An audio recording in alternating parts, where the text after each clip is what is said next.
Assalamualaikum warahmatullahi wabarakatuh.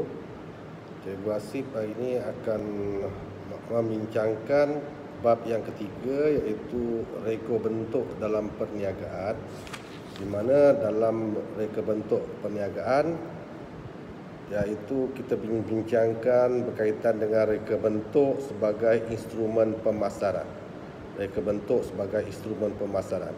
Jadi sebelum melanjutkan lagi perbincangan, kita perlu memastikan untuk mengetahui maksud pemasaran. Apakah yang dikatakan pemasaran? Pemasaran ialah segala aktiviti perniagaan.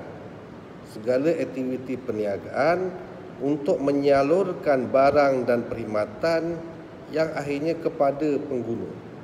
Ingat semua pelajar, apa yang saya telah jelaskan sebelum ini, iaitu pemasaran ialah segala aktiviti perniagaan untuk menyalurkan barang dan perkhidmatan daripada pengeluar kepada pengguna. Jadi sebagai contoh, anak-anak murid boleh lihat muka surat 126 buku RBT tingkatan 3, di mana ingat balik pemasaran ialah aktiviti perniagaan menyalurkan barang dan perkhidmatan daripada pengeluar kepada pengguna. Tengok pengeluar, tengok pengeluar bermakna contoh dalam menghasilkan kereta. Pengeluar menghasilkan kereta, terus pergi kepada pergudangan, produk kereta sudah siap dikumpulkan di tempat pergudangan, terus ke pengangkutan untuk mengagihkan, seterusnya ke bahagian promosi iaitu jualan, seterusnya aktiviti berkaitan penjualan kereta melibatkan juga jual beli, dan akhirnya terus kepada pengguna akhir. Seterusnya, Cikgu Asif akan menerangkan berkaitan peranan reka bentuk dalam pemasaran. Jadi sebelum meneruskan lagi perbincangan, kita perlu memahami apakah yang dikatakan reka bentuk. Reka bentuk ialah pengetahuan mengenai penyusunan bahan secara terancang untuk menghasilkan suatu produk yang memberi kesan kepada kehidupan. Jadi, dalam penghasilan suatu produk yang kita pasarkan, ia terdiri daripada dua kategori, iaitu produk barangan atau perkhidmatan. Produk barang dan perkhidmatan ini dalam aktiviti pemasaran hendaklah dipastikan mempunyai peranan atau reka bentuk yang tertentu. Jadi penjelasannya ialah dalam memasarkan suatu barangan atau perkhidmatan, kita perlu mengambil kira peranan reka bentuk dalam memasarkan produk-produk tersebut.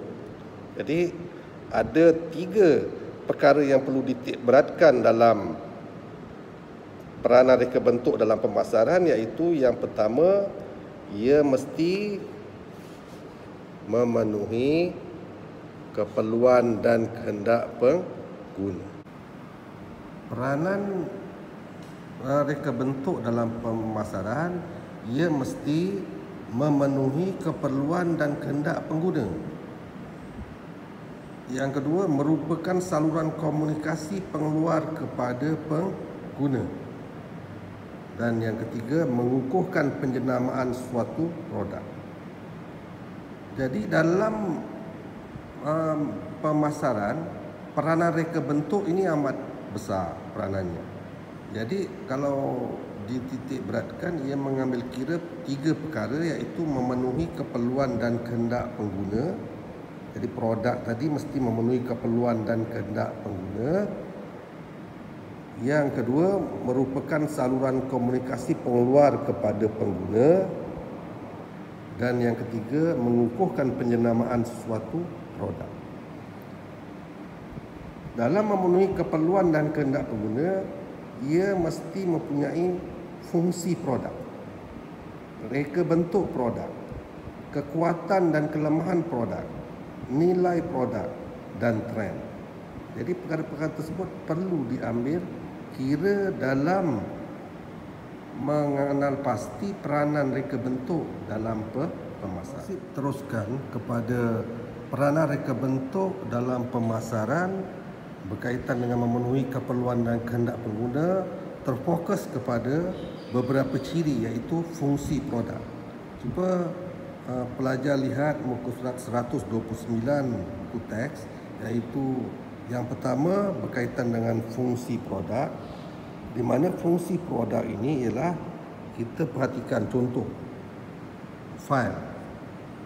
Fail mempunyai kefungsian yang berbeza, di mana ia berfungsi untuk menyimpan sijil ataupun maklumat yang berkaitan diri diletakkan dalam fail, tetapi mempunyai kefungsian yang berbeza. Jadi contoh file pocket. Jadi kedudukan susun letaknya berbeza berbanding dengan fail yang berikutnya, iaitu fail pengurusan ataupun berkaitan dengan fail sijil. Jadi ini berkaitan dengan fungsi sesuatu produk. Dan yang keduanya ialah berkaitan dengan reka bentuk.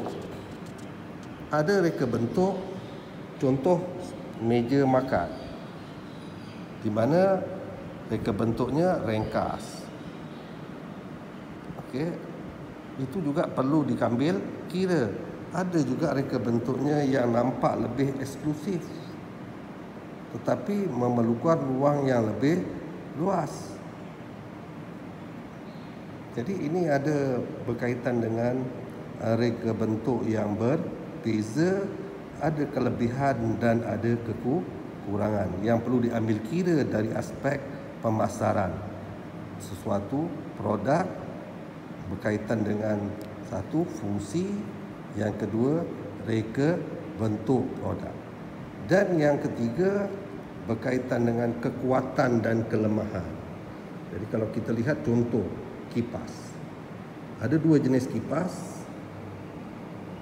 Kipas yang pertama bentuk dia tidak menarik tetapi menghasilkan angin yang kuat. Tetapi bagi satu lagi jenis kipas, bentuknya menarik tetapi anginnya kurang. Jadi itu perlu juga diambil kira dari aspek pemasaran. Dan yang seterusnya ialah contoh dari aspek kekuatan dan kelemahan, iaitu bekas makanan atau kuih-muih bentuknya kurang menarik tetapi ia kedap udara, berbanding dengan satu lagi bekas kuih bentuknya menarik tetapi ia tidak kedap udara. Jadi ini perlu diambil kira dari aspek tiga perkara dalam memenuhi keperluan dan kehendak pengguna.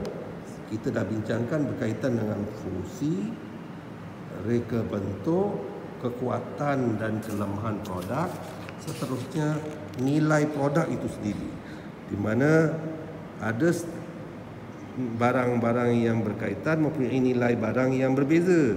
Contohnya seperti satu alat audio yang mempunyai aplikasi internet, dan satu jenis lagi ia tidak mempunyai aplikasi internet. Ini dari aspek nilai produk. Seterusnya bagi contoh berikutnya, tempat ataupun tempat duduk untuk kelas penerbangan pastinya berbeza berdasarkan kepada nilai perkhidmatan. Jadi kita dah bincangkan tadi dari aspek perniagaan yang melibatkan produk dan perkhidmatan. Jadi ini contoh tempat duduk bagi kelas penerbangan, di mana ia adalah kategori perkhidmatan penerbangan yang menggunakan kelas perniagaan. Sudah tentulah ia mempunyai nilai yang berbeza dari segi nilai perkhidmatan berbanding dengan kerusi bagi perkhidmatan penerbangan jenis ekonomi. Dan seterusnya ialah trend bermakna permintaan dan penawaran bergantung kepada keadaan gaya hidup semasa. Seperti contohnya telefon yang agak lama hanya menerima panggilan masuk dan keluar sahaja. Seterusnya kefungsiannya telah pun ditambah baik dengan hikmat pesanan ringkas. Seterusnya di-upgrade lagi kepada telefon pintar, mempunyai internet dan aplikasi tertentu. Dan seterusnya hingga yang terkini amat canggihlah telefon sekarang kan. Jadi seterusnya dari aspek fashion pakaian, begitu juga berlaku peningkatan fashion daripada zaman dahulu telah berkembang kepada zaman pertengahan, ibu bapa kita, dan seterusnya zaman kamu yang terkini mungkin lebih sesuai dan lebih menarik lagi.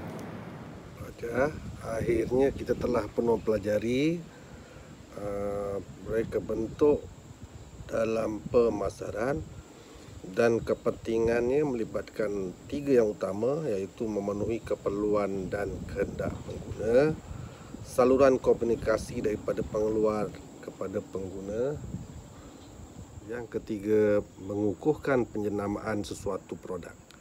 Cikgu Hasib baru membincangkan satu daripada 3, iaitu memenuhi keperluan dan kehendak pengguna. Stay tune, kita akan jumpa lagi masa akan datang.